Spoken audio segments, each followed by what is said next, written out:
Bonjour à chacun, j'espère que vous allez bien, vous vous souvenez, ça fait hyper longtemps que j'ai plus fait une vidéo, si vous arrivez dessus, vous verrez pas la différence, si ce n'est que ça pousse.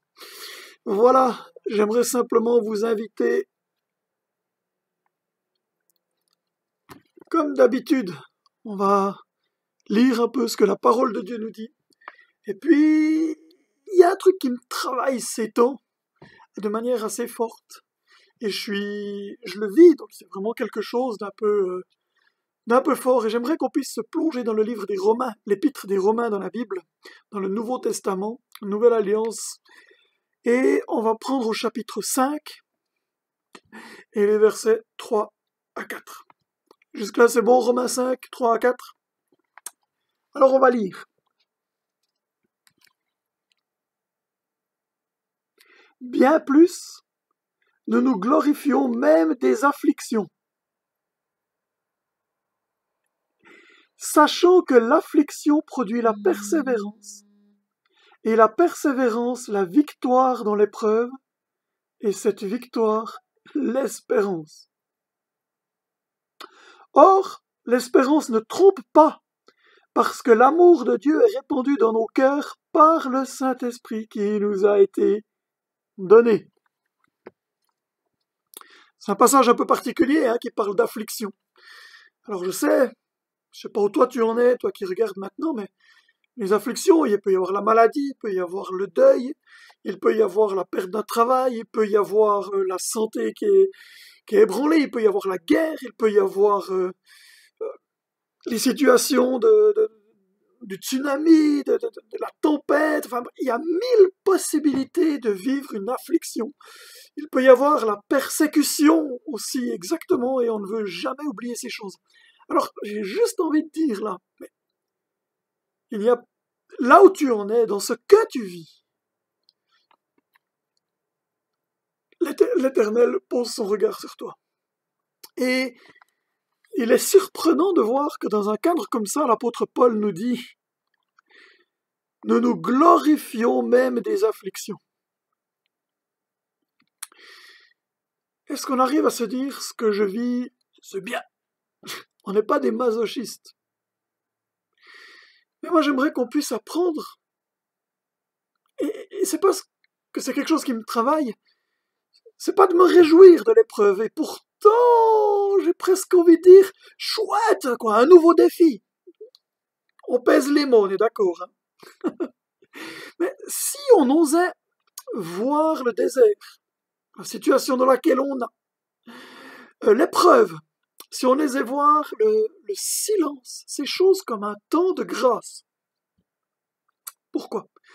Vous connaissez peut-être tous, si ce n'est pas le cas, Jésus, après son baptême, il est parti au désert 40 jours, jeûne et prière. Et là, il a été tenté. Mais quand il en est ressorti, c'est là que son appel a commencé. Un temps de désert. Il y a eu un temps de désert de 40 ans pour les Hébreux qui sortaient d'Égypte, afin d'entrer dans la terre promise et entrer dans l'alliance que l'Éternel avait faite avec Abraham. Et quand on regarde ces choses, ce temps de désert, il peut venir soit parce que c'est la route à suivre, soit parce qu'il y a des embûches, soit parce que peut-être on n'a pas bien marché partout de la manière la plus idéale, mais ce temps est toujours là pour nous apprendre. Pour les Hébreux, ils ont dû apprendre à devenir un peuple, une identité, et entrer sur leur terre. Et dans ce cadre-là, il fallait qu'ils entrent dans la vision. Jésus, au désert, il a vécu la tentation, la confrontation, la soumission pour entrer dans son plein ministère.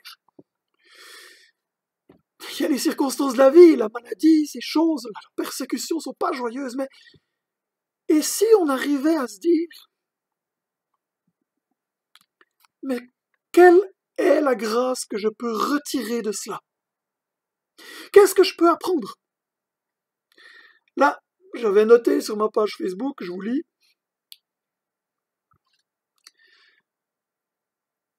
c'est un chemin particulier, mais c'est également une bénédiction.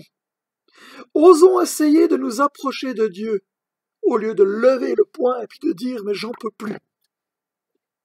Pourquoi une bénédiction? Pourquoi l'épreuve est un temps de grâce? Souvent, on réalise que ça peut faire sortir des choses de nous. T'as perdu ton travail, comment je vais vivre?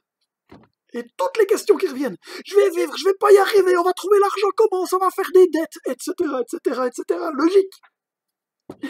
Je vais pas retrouver une autre place. Tu te retrouves dans une situation, qu'est-ce qui pourrait y avoir? La maladie qui te tombe dessus. Je prends l'exemple de mon cas. Je travaille à 50%, je vis à 50%, parce que ma maladie ne me permet pas plus. Si je travaille 60% pendant un mois, je me retrouve 3 semaines au lit couché, quoi. Et de réaliser, mais qu'est-ce que je retire de cette situation? Pour ma part, par exemple, ce travail, maintenant j'ai la grâce de pouvoir travailler à 50%, ça me met un frein, et peut-être j'en ferais trop à l'heure actuelle, si j'étais à 100%.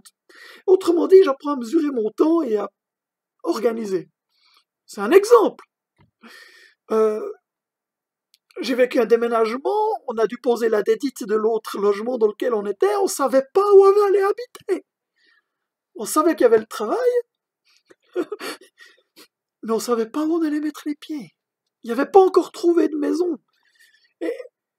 Et en fait, ça a fait ressortir mes doutes. Ça a fait ressortir les paniques. Ça fait ressortir les mauvaises pensées qu'on a. De toute façon, c'est pas pour moi. De toute façon, moi, c'est pas moi que Dieu veut bénir. De toute façon, j'y arrive pas. C'est trop dur. Ah ouais? Waouh! Tu vois? Et tout d'un coup, tu apprends.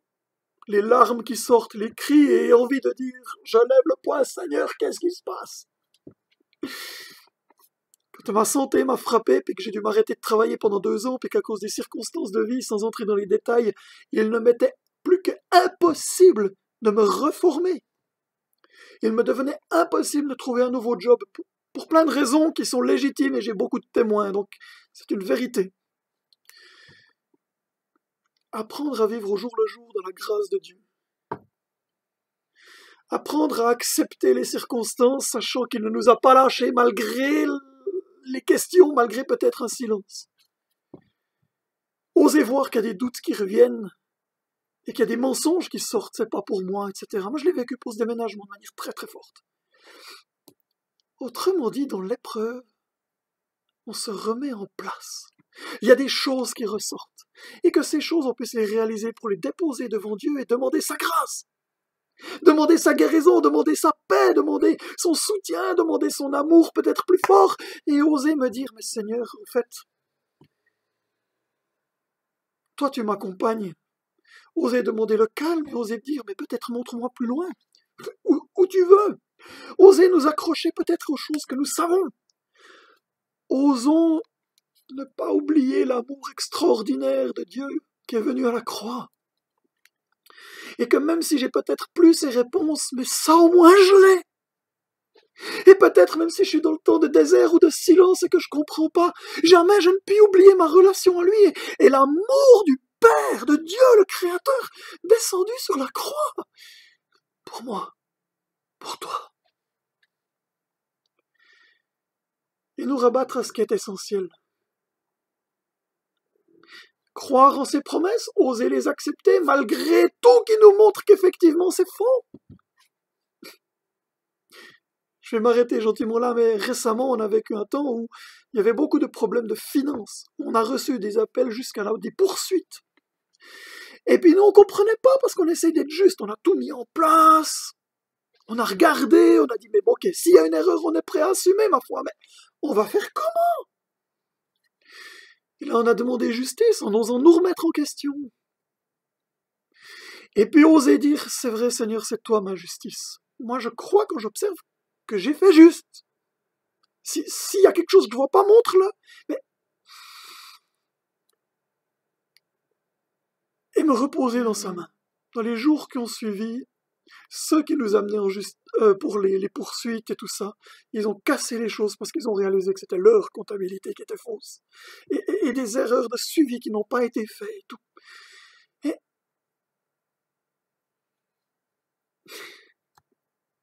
je peux vous donner 1000 exemples de la bonté de Dieu, et je dois avouer que ça me travaille encore. Hein. Si tout d'un coup, là, il y a des situations de vie, je me dis, mais Seigneur, je vais faire comment? J'avoue que je ne sais pas.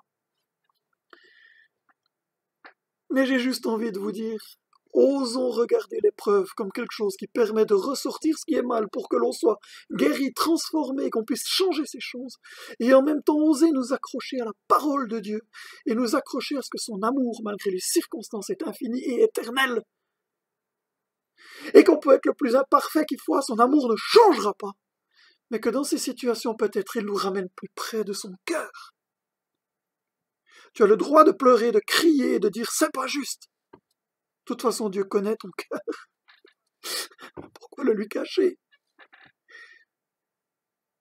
Alors, je vais le redire, comme je l'ai écrit.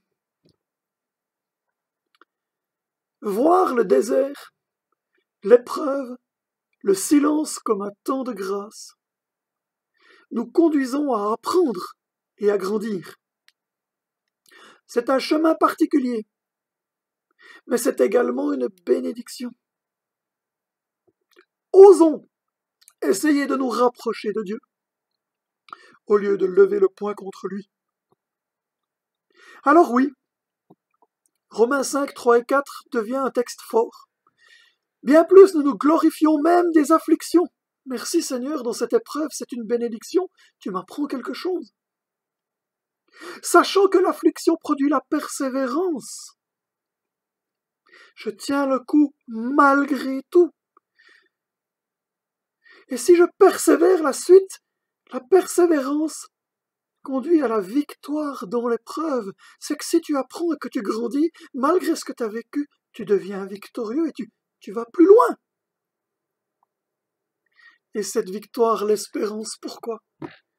Parce qu'en Christ, en Jésus, le Messie, nous avons une pleine espérance au-delà de notre aujourd'hui que nous lui apportons. Je prie. Père éternel, mon Dieu, source de ma vie, toi qui es fidèle et que tu as dit que tu es avec nous tous les jours jusqu'à la fin du monde, et même au-delà parce que tu es l'Éternel, toi qui t'es révélé à Moïse en disant « Je suis celui qui suis », nous fais réaliser combien tu es présent dans mon aujourd'hui, dans mon maintenant, dans ma situation, parce que tu l'as dit, même si je ne m'en rends pas compte. Alors je demande grâce que les choses que j'ai pu comprendre, tu daignes les transmettre à tes bien-aimés.